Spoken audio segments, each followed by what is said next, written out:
2013 में विशालकाय एलियन समुद्री राक्षसों को काइजू कहा जाता है, जो प्रशांत महासागर के तल पर स्थित एक इंटरडायमेंशनल पोर्टल ब्रीच से निकलते हैं। अगले 3 सालों में काइजू रिंग ऑफ फायर के तटीय शहरों जैसे सैन फ्रांसिस्को, काबो सैन लुकास, सिडनी, मनीला और हांगकांग पर भारी तबाही मचाते हैं। इंसान इनसे लड़ने के लिए जैगर नामक विशालकाय रोबोट्स का निर्माण करते हैं। हर जैगर को 2 या अधिक लोग पायलट करते हैं, जो ड्रिफ्टिंग प्रक्रिया के जरिए एक दूसरे से मानसिक रूप से जुड़े होते हैं, ताकि जैगर को चलाने का मानसिक तनाव बांटा जा सके। 2020 में जैगर जिप्सी डेंजर की कमान भाई रैले और येंसी बेकट के पास होती है। वे नाइफहेड नामक काइजू से एंकरेज शहर को बचाते हैं। उन्होंने अपनी प्लाज्मा कैनन से काइजू को हरा दिया, लेकिन उन्हें नहीं पता था कि काइजू अभी भी जिंदा है। नाइफहेड वापस आकर जैगर पर हमला करता है, उसके बाएं हाथ को काट देता है और येंसी को कॉकपिट से बाहर फेंक देता है, जिससे उसकी मौत हो जाती है। रैले अकेले ही जैगर को चलाकर नाइफहेड को अंत में मार डालता है, लेकिन अपने भाई की मौत से वह गहरे सदमे में आ जाता है और जैगर प्रोग्राम छोड़ देता है। 2025 में दुनिया की सरकारें जैगर के निर्माण को रोकने का फैसला करती हैं और इसके बजाय तटों पर विशाल दीवारें बनाने लगती हैं। लेकिन काइजू अब पहले से ज्यादा ताकतवर हो रहे थे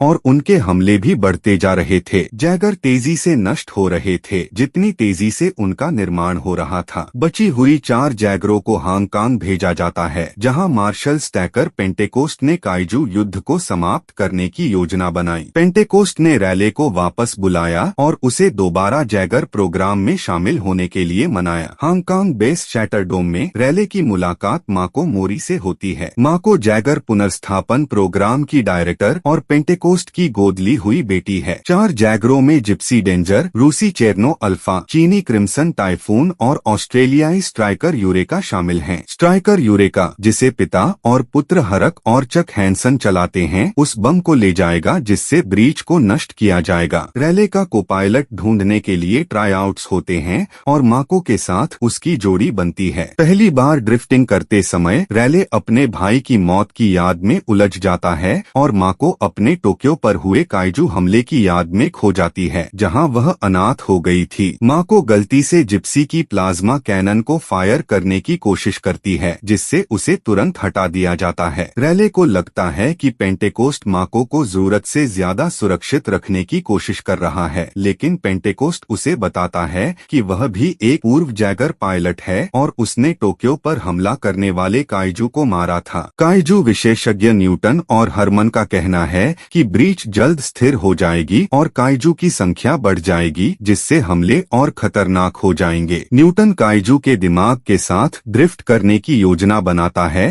ताकि उनके बारे में और जानकारी हासिल की जा सके। न्यूटन को पता चलता है कि काइजू असल में जैविक हथियार हैं, जिन्हें एलियन उपनिवेशी एक और आयाम एंटीवर्स से उगाते हैं। इन एलियंस का उद्देश्य मानवता को खत्म करना है। न्यूटन का पता लगाने के लिए 2 नए काइजू, लेदरबैक और ओटाची एक साथ उभरते हैं। सभी जैगरों को भेजा जाता है, लेकिन लेदरबैक क्रिम्सन टाइफून और चेरनो अल्फा को नष्ट कर देता है। पेंटेकोस्ट को मजबूर होकर माको और रैले को जिप्सी डेंजर चलाने की इजाजत देनी पड़ती है। दोनों काइजू को मार गिराते हैं, लेकिन हांगकांग भी लगभग तबाह हो जाता है। ओटाची के शरीर की जांच करने पर पता चलता है कि वह गर्भवती थी, लेकिन नवजात काइजू जल्दी ही मर जाता है। पेंटेकोस्ट और रैले, स्ट्राइकर यूरेका और जिप्सी डेंजर के साथ ब्रीच के पास पहुंचते हैं। 3 काइजू ब्रीच से निकलते हैं, जिनमें से एक सबसे बड़ा है। पेंटेकोस्ट और चक स्ट्राइकर के साथ काइजू को रोकने की कोशिश करते हैं, लेकिन उन्हें मार दिया जाता है। रैले और माको ने जिप्सी की न्यूक्लियर रिएक्टर का इस्तेमाल करके ब्रीच को नष्ट कर दिया और काइजू को हमेशा के लिए खत्म कर दिया। रैले और माको सुरक्षित बाहर निकलते हैं और इंसानियत की जीत का ऐलान होता है। मिड क्रेडिट सीन में हनिबल चौ काइजू के बच्चे के पेट से बाहर निकलते हैं।